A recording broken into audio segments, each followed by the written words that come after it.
Dear students, मैं Tripti Vishwas, assistant professor and head department of psychology, Rajiv Gandhi government PG college Ambikapur.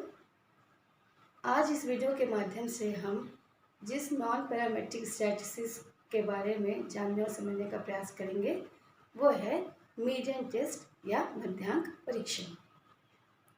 मध्यांक परीक्षण से जब अध्ययन किया जाता है तो स्वतंत्र चर के प्रभाव का अध्ययन देखा जाता है और इसके लिए दो समूह की आवश्यकता होती है। एक तो एक्सपेरिमेंटल ग्रुप की या प्रयोगात्मक समूह, दूसरा कंट्रोल ग्रुप या नियंत्रित समूह। सबसे पहला काम ये करना होता है कि इनके आधार पर इनके बीच में कॉमन मीडियन ज्ञात किया जाता है। जैसे कि नाम से स्पष्ट है, मध्यांक परीक्षण है, तो दोनों समूह का एक साथ कॉमन मीडियन ज्ञात कर लिया जाता है। और कॉमन मीडियन ज्ञात करने के लिए मीडियन के का जो अव्यवस्थित आंकड़ों के लिए फॉर्मूला है उसके आधार पर कॉमन मीडियन ज्ञात कर लिया जाता है।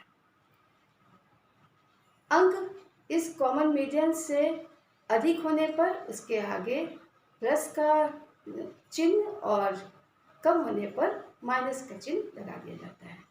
यानी कॉमन मीडियन से जो ऊपर आते हैं अंक उनके आगे प्लस का साइन लगा दिया जाता है और नीचे आने वाले अंकों के आगे माइनस का साइन लगा दिया जाता है। यह परीक्षण नल उपकल्पना पर आधारित होती है।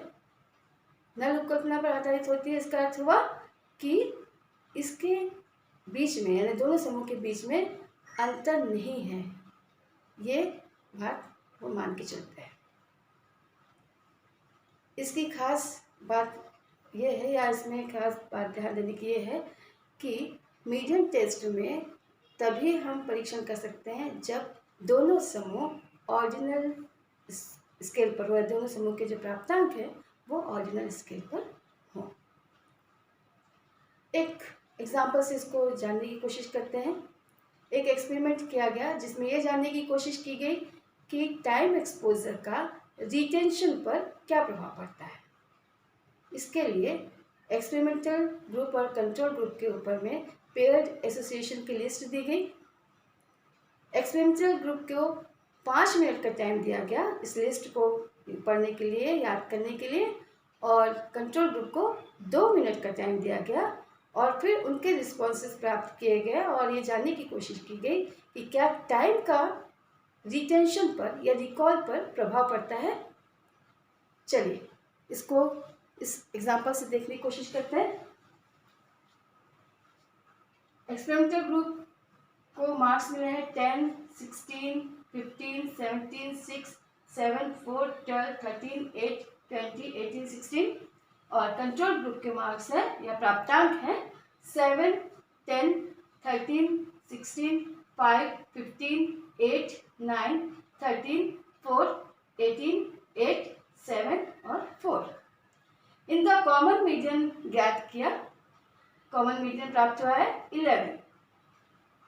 तो 11 से अगर नीचे है प्राप्तांक उसके आगे माइनस साइन और अधिक है तो उसके आगे प्लस का साइन लगा दिया गया। इस तरह से चिन्हों को प्राप्त कर लिया गया दोनों समूह में, दोनों ग्रुप में। ठीक है, और इन चिन्हों के आधार पर 2x2 टेबल बनाया गया और उसके आधार पर काई स्क्वायर की गणना की गई। राइट, चलिए देखते हैं ग्रुप एक्स कौन सा है, experimental group, group Y control group. Above median है, प्लस के साइन कितने हैं 8 किसका, एक्सपेरिमेंटल ग्रुप का, और कंट्रोल ग्रुप का प्लस का साइन है 5।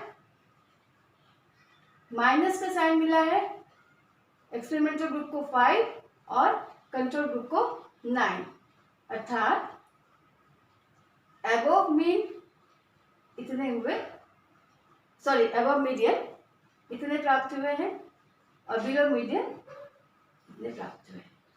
अबव मीडियन 13 है टोटल और बिलो मीडियन 14 है।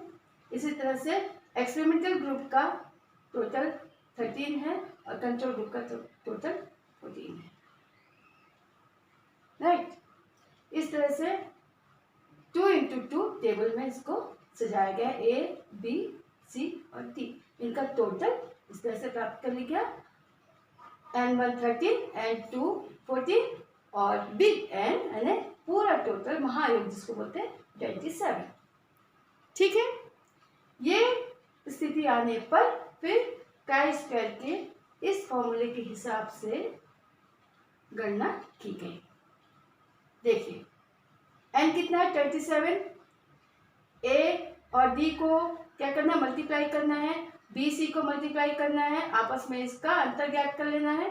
फिर n को 2 से डिवाइड करके क्या करना होगा, इनके साथ में फिर इनका अंतर ज्ञात करना होगा और फिर उसका स्क्वायर निकाल करके n से उसको मल्टीप्लाई करना होगा। ठीक है, नीचे देखिए a प्लस बी, ए और प्लस को जोड़ करके, सी प्लस डी को जोड़ करके, ए प्लस सी को एक साथ करके और बी और डी को जोड़ करके फिर इनको आपस में मल्टीप्लाई करना होगा और फिर वैल्यू प्राप्त करनी होगी। ठीक है,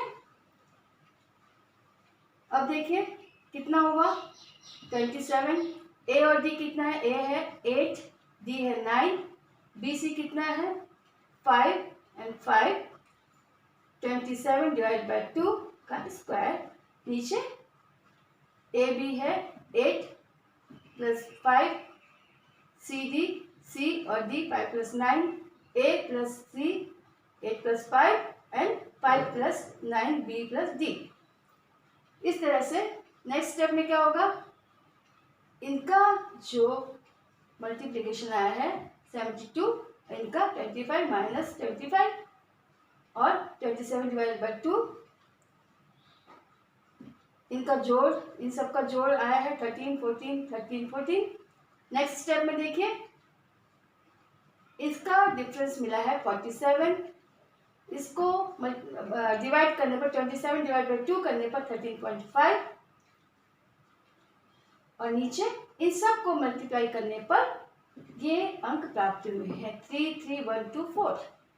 राइट, इसके आगे देखते हैं 27n है और इसको माइनस करने के बाद मिलता है 33.5, नीचे की वैल्यू प्राप्त है।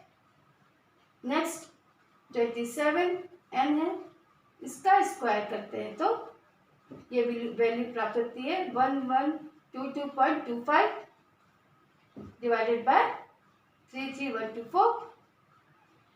इनको आपस में मल्टीप्लाई करने पर ये वैल्यू प्राप्त होती है 30300.75 डिवाइडेड बाय 33124। ये लास्ट में कैलकुलेट करने पर 0.91 का स्क्वायर की वैल्यू प्राप्त हुई। ठीक है, डीएफ निकालते हैं। डीएफ के लिए देखिए C-1 R-1 का फॉर्मूला हमको उपयोग में लाना है। C कितना है, कॉलम हमारे पास 2 है, रो भी 2 है, 2 - 1 इंटू 2 - 1 यानी डीएफ हमारे पास प्राप्त हुआ 1 डीएफ को काई स्क्वायर टेबल में देखने पर 0.05 लेवल पर वैल्यू मिलती है 3.841, जो कि यहाँ पर कैलकुलेटेड वैल्यू 0.91 से बहुत ज़्यादा है। इसका अर्थ हुआ कि इन दोनों समूह में किसी भी प्रकार का अंतर नहीं है, या हम ये कह सकते हैं कि टाइम एक्सपोजर का रिटेंशन पर या रिकॉल पर कोई प्रभाव नहीं पड़ा, यानी नल हाइपोथेसिस सिद्ध हुई। राइट, चलिए एक बार दोहरा लेते हैं। सबसे पहले क्या करना होता है, दो ग्रुप हमारे सामने होता है, एक्सपेरिमेंटल ग्रुप और कंट्रोल ग्रुप। दोनों का एक साथ कॉमन मीडियन ज्ञात कर लिया जाता है। कॉमन मीडियन ज्ञात करने के बाद कॉमन मीडियन के ऊपर की वैल्यू अगर है तो उसके आगे प्लस का निशान लगा देते हैं और कम है तो माइनस का। इस तरह से हमको चिन्ह प्राप्त हो जाते हैं। इन चिन्हों के आधार पर हम क्या करते हैं, 2x2 टेबल में उसको रखते हैं। 2x2 टेबल में रखने के बाद सबका टोटल कर लिया जाता है।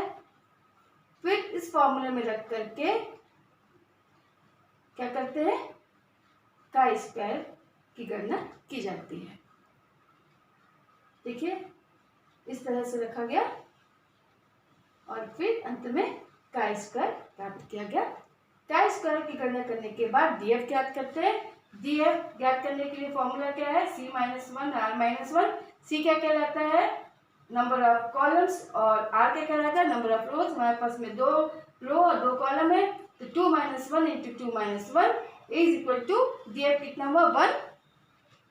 1 डीएफ को जब हम काई स्क्वायर की टेबल में देखते हैं तो 0.05 लेवल पर वैल्यू मिलती है 3.841, जो कि काई स्क्वायर की इस वैल्यू से अधिक है। इसका अर्थ हुआ कि इन दोनों के स्कोर में किसी भी प्रकार का अंतर नहीं है, यानी नल हाइपोथेसिस सिद्ध होती है कि दोनों समूह में किसी भी प्रकार का अंतर नहीं है, यानी टाइम एक्सपोजर का रिटेंशन पर कोई प्रभाव नहीं पड़ता है। That's all. Thank you.